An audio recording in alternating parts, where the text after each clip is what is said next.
watching a film, who do you guys credit as the main author of the film? Anyone? Director. Correct. But why?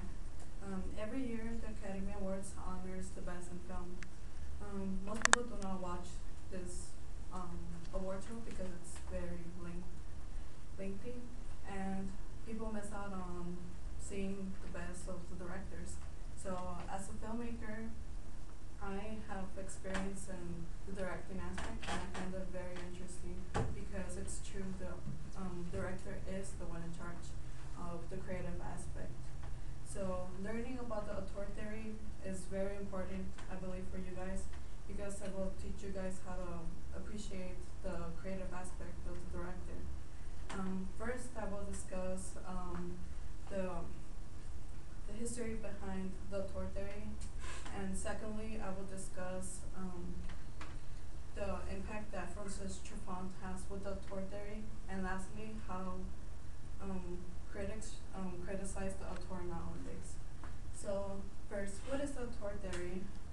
To understand the auteur theory, you must first know the history of it, and also who and why the auteur is director. So the auteur theory developed in the 1940s in France during the French New Wave. Alexandre Astruc and André Bazin were the main people that were developing this theory. The theory was the basis of the French New Wave, and also the main concept for André Bazin's Cahiers de Cinema. In Cahiers de Cinema, Bazin said that the auteur was the director because the director is the one that's in charge of the creative aspect.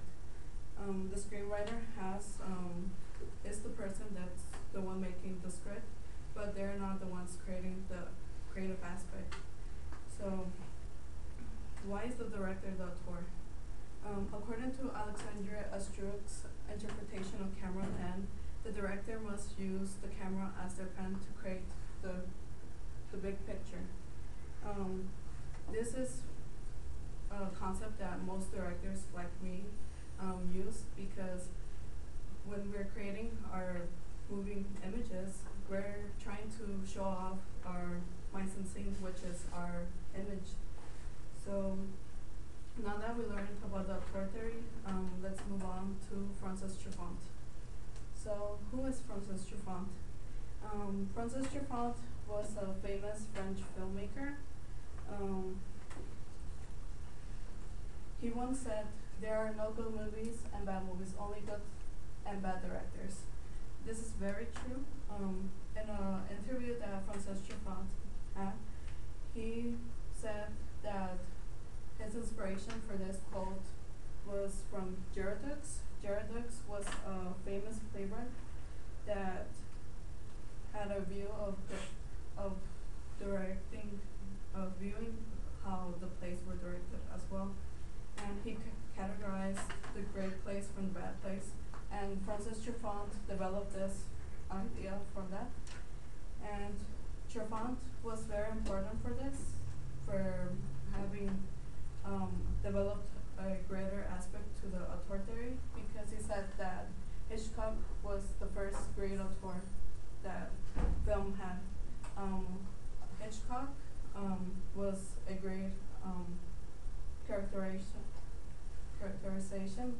to the auteur theory because he had very great, a very different way that his films were made.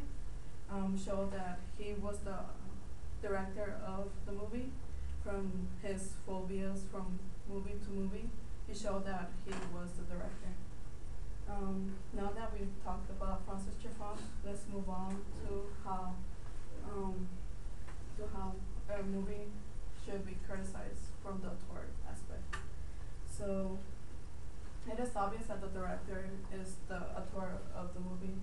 So what makes the director and auteur of the movie is the consistency of camera work, collaborations of same actors, and recurring themes. A great example of this is Martin Scorsese. As you can see, he has worked in numerous movies with Robert De Niro and Leonardo DiCaprio, and he's had aerial shots and recurrent themes throughout his movies. So, to be labeled a great auteur, you must have all of that. And if you're not a great auteur, you could be shown by like not having different camera angles and those aspects. So now that we know what makes a great auteur, it is important to inform the audience about the auteur theory, because when we are watching a film, you only notice the director by their different moving images, but you must notice that they have to have a certain theme to like what they're doing.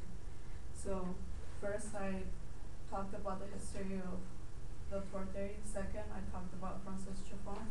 And third, how to criticize a great auteur. So next time you watch a movie, maybe look at the movie a little bit deeper and see which themes embody the director's persona.